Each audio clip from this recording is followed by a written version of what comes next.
कि बिहार में जो हुआ वो सबने देखा। मुझे लगता है रत्नाकर जी की बात में दम है कि 9 महीने पहले किसी चुनाव से ये रेवड़ियां नहीं देनी चाहिए।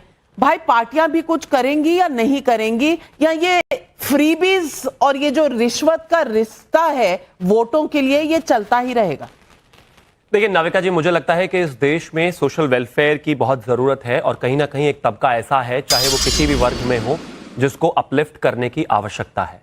मैं मानता हूं कि उसको लेकर तो सुप्रीम कोर्ट और खासतौर पर सीजेआई ने यह कहा भी है कि हाँ, जरूरतमंदों की जिम्मेदारी है राज्य सरकारों की, लेकिन हाँ, इसमें कहीं कोई दो राय नहीं है। इसको कितना बेहतर किया जा सकता है उसके लिए कलेक्टिव प्रयास होना चाहिए और उस प्रयास में मैं मानता हूं केंद्र और राज्य सरकार सभी की जिम्मेदारी है। लेकिन रत्नाकर जी ने जो कुछ फैक्ट्स रखे और वो आए बाएं साएं बताकर और आपको गलत बताकर चुपचाप निकल गए, उन्होंने शायद देखा नहीं कि वो क्या बोल रहे हैं। उन्होंने कहा कि भारत पर जो सरकार पर है उसका कर्ज का ब्यौरा दे दिया। कर्ज का ब्यौरा तो दे दिया, लेकिन हमें सरकार कैसी मिली थी और हमें सरकार कैसी चला रहे हैं उस पर भी बता देना चाहिए था। 2014 में इस देश का फिस्कल डेफिसिट, राजकोषीय घाटा 4.5% था, जो आज 2026 में घटकर 4.4% है, कम ही है।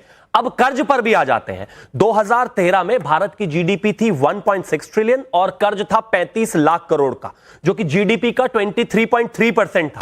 और आज भारत की जीडीपी है 4.27 ट्रिलियन और कर्ज है 63 लाख करोड़, जो कि टोटल है 19%। यानी कि जब भी आप कर्ज का ब्यौरा देते हैं तो उसके पैरेलल उसका जीडीपी साइज भी बताते हैं। 1.6 ट्रिलियन आपके जमाने में, 4.27 ट्रिलियन हमारे जमाने में। कर्ज बढ़ा है लेकिन जीडीपी उससे 3 गुना रफ्तार से बढ़ी है, जो कि पहले 23% कर्ज था, अब 19 पर। आगे आ जाते हैं। इस देश में क्लासिक एग्जांपल, राज्यों में कुछ और है कि फिस्कल हेल्थ कैसी है लोगों की। आपने पंजाब का भी नहीं बताया, लेकिन रत्नाकर जी को उसका दर्द नहीं हुआ है। वो पंजाब लौटा एक ऐसा राज्य है जिसका राजकोषीय घाटा तो 4 है ही है, फिस्कल डेफिसिट तो, और जीडीपी का 44% लोन है। अरविंद केजरीवाल रोज आकर कहते थे अरे 20-25 हजार करोड़ रुपए रेते की चोरी बचाकर रोक दूंगा। क्या कर रहे हैं सबको पता है। आज भी स्थिति देख लीजिए, छोड़ दीजिए इस बात को। पश्चिम बंगाल 37% जीडीपी का लोन है उन पर भाई। इसके अलावा केरला की अगर मैं बात करूं 34% लोन है। कर्नाटका पर आ जाइए, इसके अलावा तमिलनाडु पर आ जाइए। अब आपने कहा, मैंने सोचा कि भाई आप हमारे राज्य बताएंगे तो मैं उन पर भी आ जाता हूं। जब उत्तर प्रदेश पर कर्ज की सीमा बताते हो तो उसकी जीडीपी भी कृपया करके बताया करें। उत्तर प्रदेश की जीडीपी 2013 में अप्रॉक्सीमेटली 13 लाख करोड़ थी और आज 2025 में 30 लाख करोड़ है। हमारे ऊपर जो कर्ज है वो 6.6 लाख करोड़ का है, जो टोटलिटी का 32% है। बाप, सब बही बाकियों के राज्यों से फिस्कल डेफिसिट बेहतर है। बैठ गए हैं, सब बही खाता लेकर बैठ गए हैं। मैं प्रिंसिपल की बात कर रही हूँ और प्रियंका कक्कड़ जी, मैं प्रिंसिपल पर आती हूँ। प्रिंसिपल ये है, ये कंपटीशन नहीं है कि कांग्रेस रूल्ड स्टेट है तो ऐसा करती है, बीजेपी रूल्ड स्टेट है तो ऐसा करती है।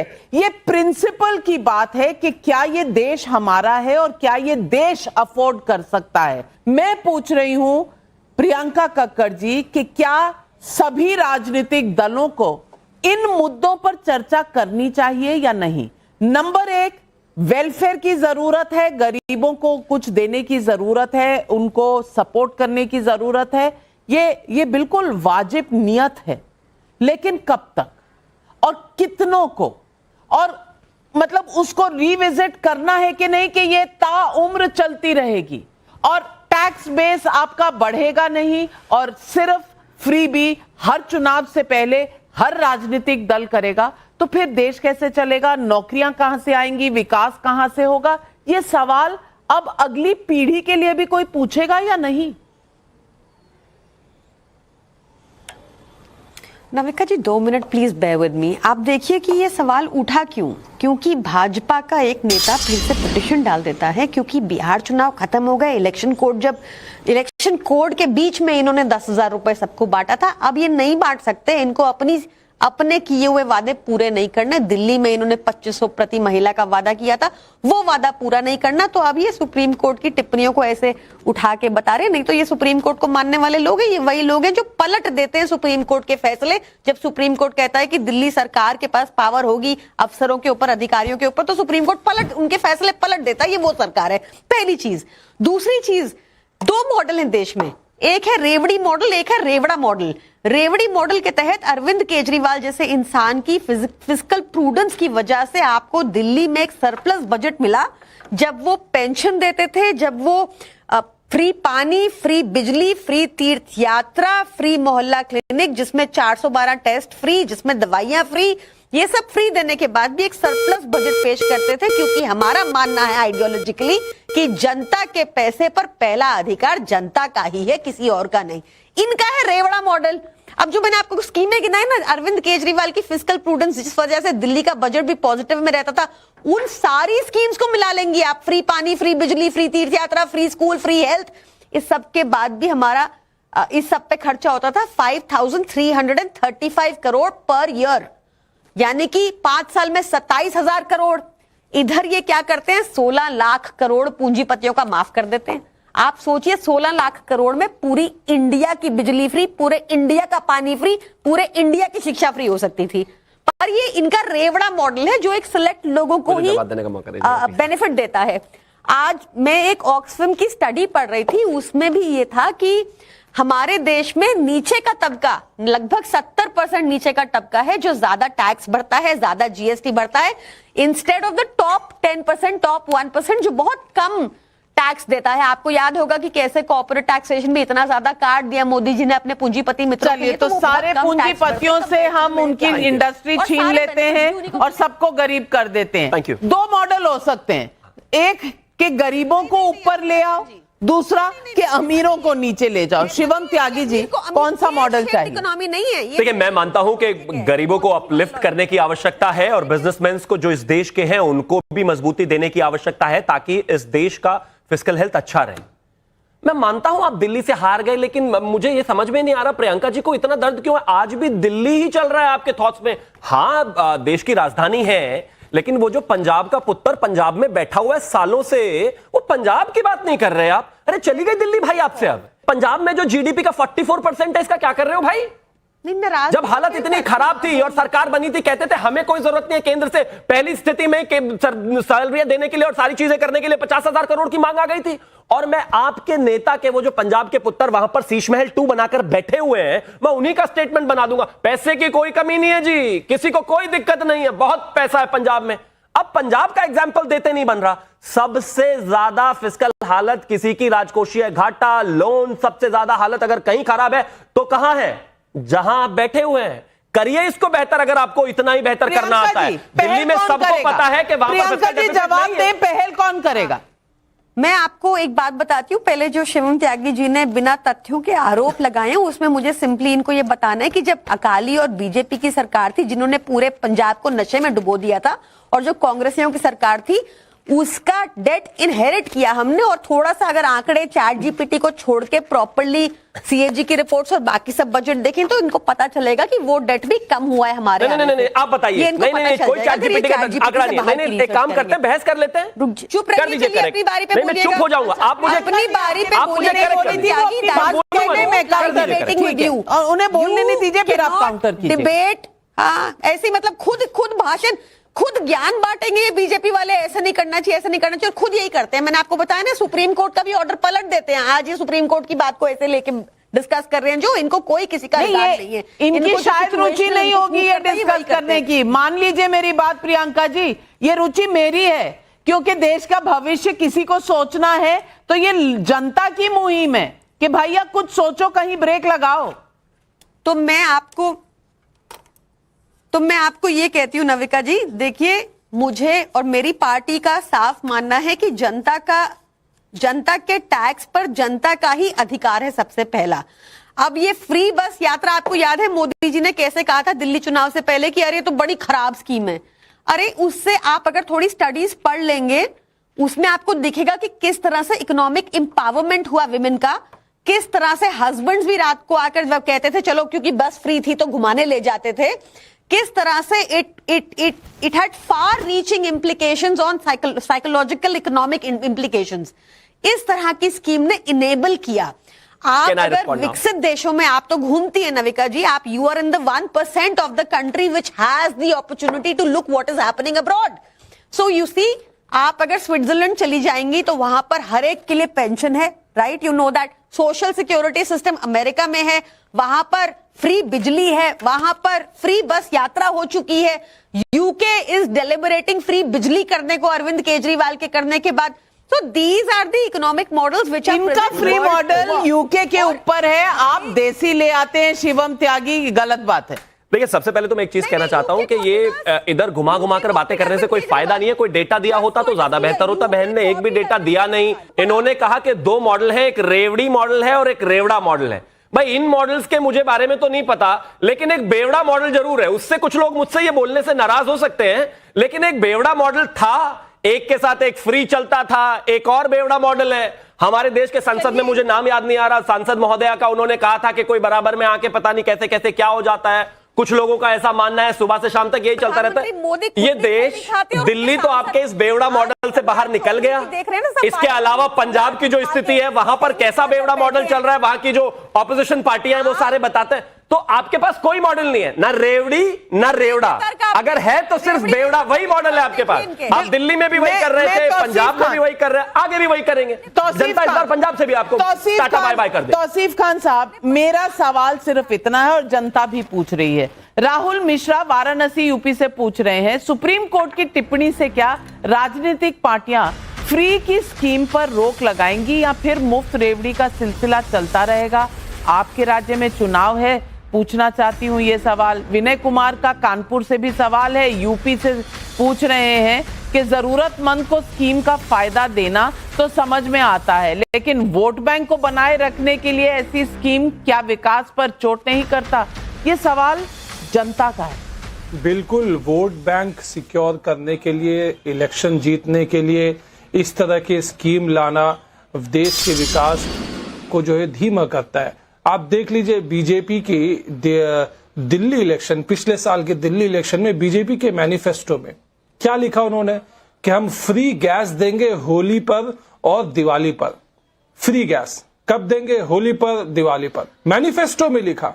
तो चुनाव जीतना, वोट बैंक को सिक्योर करना, बीजेपी जो कि देश के मैक्सिमम स्टेट्स पे राज कर रही है, उसको कौन समझाए? वो क्यों इस बात से पीछे हटे?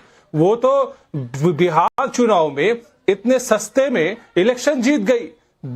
14,000 करोड़ रुपया जो कि वर्ल्ड बैंक से लोन लिया, बीजेपी के पॉकेट से नहीं जा रहा, हालांकि बीजेपी के पास इतना पैसा है कि वो बांट सके। वर्ल्ड बैंक से लिया हुआ पैसा को, फंड को उसने डाइवर्ट कर दिया 10,000 रुपए करके महिलाओं को।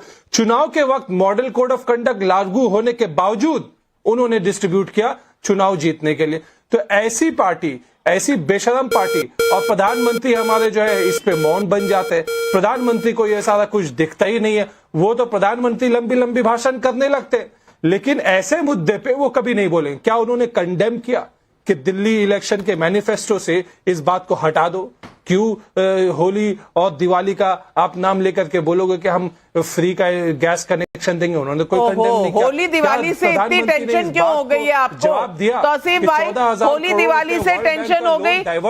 मैं तो कह रही हूँ कभी भी नहीं देना चाहिए, लेकिन ये होली दिवाली पर आप बहुत इंसिस्ट कर रहे हैं। राजीव रंजन जी, मेरा सवाल ये है कि बिहार में जो आपने किया, ये अब आपका पीछा नहीं छोड़ने वाले, और बाकी पार्टियां आपसे सवाल पूछ रही हैं। अब इन सवालों के जवाब तो देने पड़ेंगे। अगर मॉडल कोड ऑफ कॉन्डक्ट के दौरान आप ये पैसे 10,000 रुपए देंगे और उसके बाद देश को ज्ञान भी देंगे, तो लोग सवाल तो पूछेंगे ना।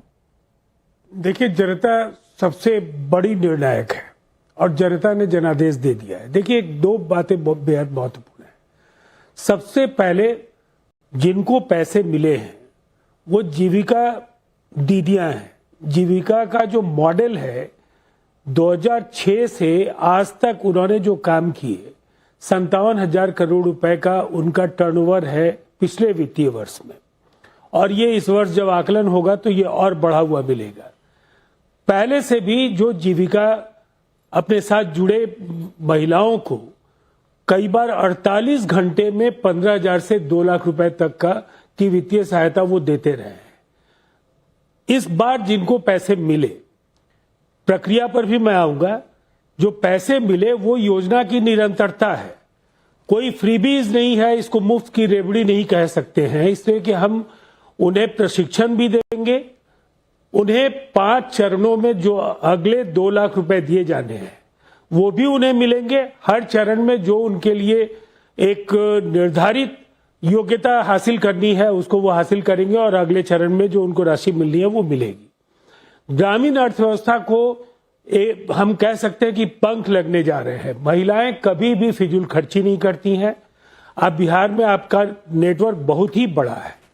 जमीनी सर्वे कराइए कि जिन महिलाओं को पैसे मिले वो फ्रीबीज की तरह इस्तेमाल कर रहे हैं या जीवन की बेहतरी के लिए उसका इस्तेमाल कर रहे हैं। लेकिन फिर आपको ये याद चुनाव से पहले क्यों आती है?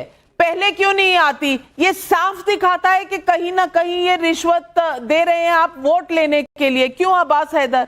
मेरा सवाल ये है और जनता का सवाल ये है कि वेलफेयर के लिए आप नीचे के तबके के लोगों को ऊपर लाना चाहते हैं, ये सही है।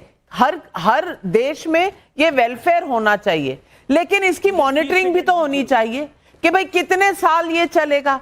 अब जब किस लेवल तक लेकर आएंगे? लोगों को रोजगार देना है या फ्री का सामान दे देकर सबको घर बैठा देना है कि आगे वो जाकर नौकरी करना चाहे भी तो कर ना पाए? ये कैसा देश हम बना रहे हैं? बिल्कुल नाविका जी, आपने जो बात कही है मूलतः माननीय उच्चतम न्यायालय ने भी इसी बात की ओर इशारा किया है। माननीय उच्चतम न्यायालय ने जहां एक और इस बात पर चिंता व्यक्त की है कि जिस प्रकार से सरकारें चुनाव से ऐन पहले डायरेक्ट मनी ट्रांसफर कर रही हैं वोटर्स के अकाउंट में, तो उसमें दो विषय हैं। पहला विषय तो फ्रीबी का आता है, दूसरा विषय चुनाव को प्रभावित करने का है। और माननीय उच्चतम न्यायालय ने नाम ला लेकर के उदाहरण भी दिया है कि हालिया जो विधानसभा चुनाव हुए उनका हाल हम जानते हैं।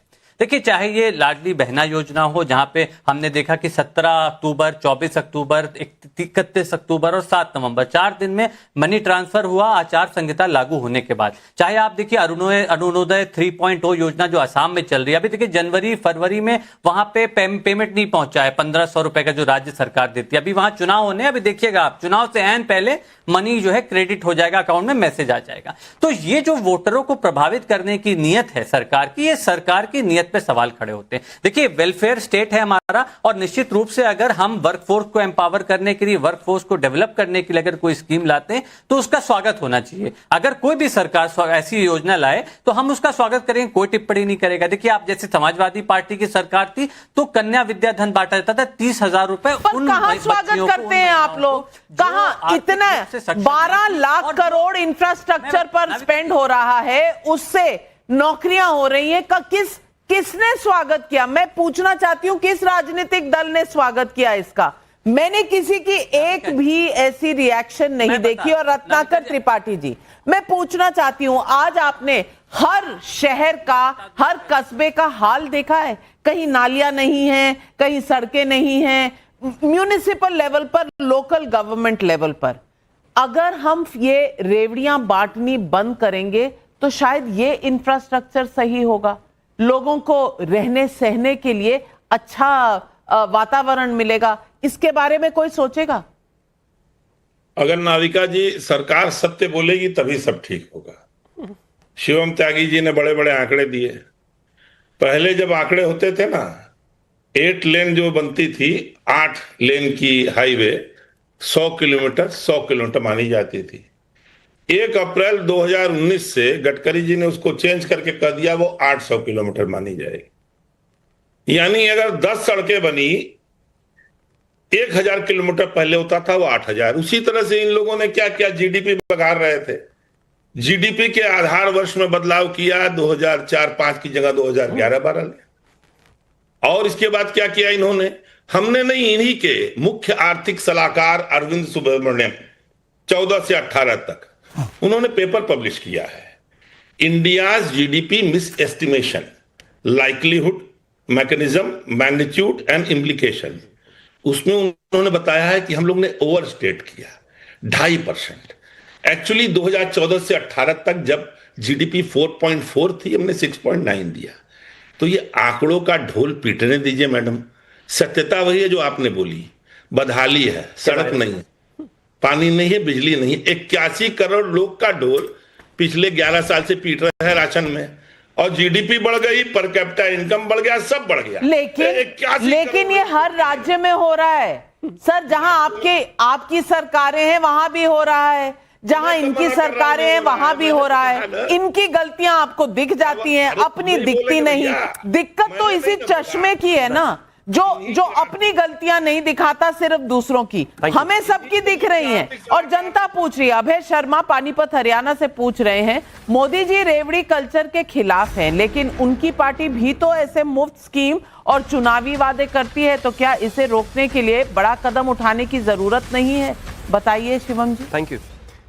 देखिए, रत्नाकर जी ने कहा कि शिवम त्यागी ने बड़े बड़े आंकड़े दिए। भैया मेरे पास खटाखट देने के लिए पैसे तो है नहीं, मैं गांधी खानदान का चिराग तो हूं नहीं, मैं तो आंकड़े ही दे सकता हूं। नहीं प्लीज, मैं तो आंकड़े ही दे सकता हूं भाई। अब आंकड़े ही और ले लो आंकड़े झूठे आप, प्लीज आंकड़े चिल्लाइए मत। आपके भी सारे झूठे ही थे, फिर भी मैं बीच में नहीं बोला। मैंने कहा झूठा ही सही, बोलने तो दीजिए कम से कम। अब आगे रुकिए जरा प्लीज, चिल्लाइए नहीं। जहां तक बात डेट टू जीडीपी रेशियो का है, मैं सिर्फ एक चीज कहना चाहता हूं कि हाँ, हमें एज अ प्रोग्रेसिव नेशन आगे बढ़ने की आवश्यकता है, बहुत सारे सुधार करने की आवश्यकता है, लेकिन ये नरेंद्र मोदी का भारत है और अगर सिर्फ कर्ज ही आपका एक पैमाना है, तो चाहे वो यूनाइटेड स्टेट्स का मामला हो, जहां पर उनकी टोटल जीडीपी 38 ट्रिलियन की है और उनके ऊपर 125% मतलब जो है कर्ज है, यानी कि अपनी जीडीपी से भी 25% ज्यादा। चाइना के ऊपर भी 96% कर्ज है। नरेंद्र मोदी के भारत के ऊपर सिर्फ 19% कर्ज है, आपके जमाने में 24% था। दूसरा, हाथ कंगन को आरती क्या और पढ़े लिखे को फारसी क्या, पूरा जीवन बीत गया नोएडा से लखनऊ जाते हुए एक ही सड़क पे। मतलब जब से उत्तर प्रदेश बना, एक सड़क बनाई, उस पे ही कह रहे हमने सड़क बनाई। अरे भैया, दिल्ली से मेरठ, मेरठ के बाद आगे ये जितने भी सारे एक्सप्रेसवेज हैं, गंगा एक्सप्रेसवे ऑलरेडी बनकर चला हो गया, देहरादून एक्सप्रेसवे ऑलरेडी खड़ा हो चुका है, इसके अलावा कितने एक्सप्रेसवेज है भाई?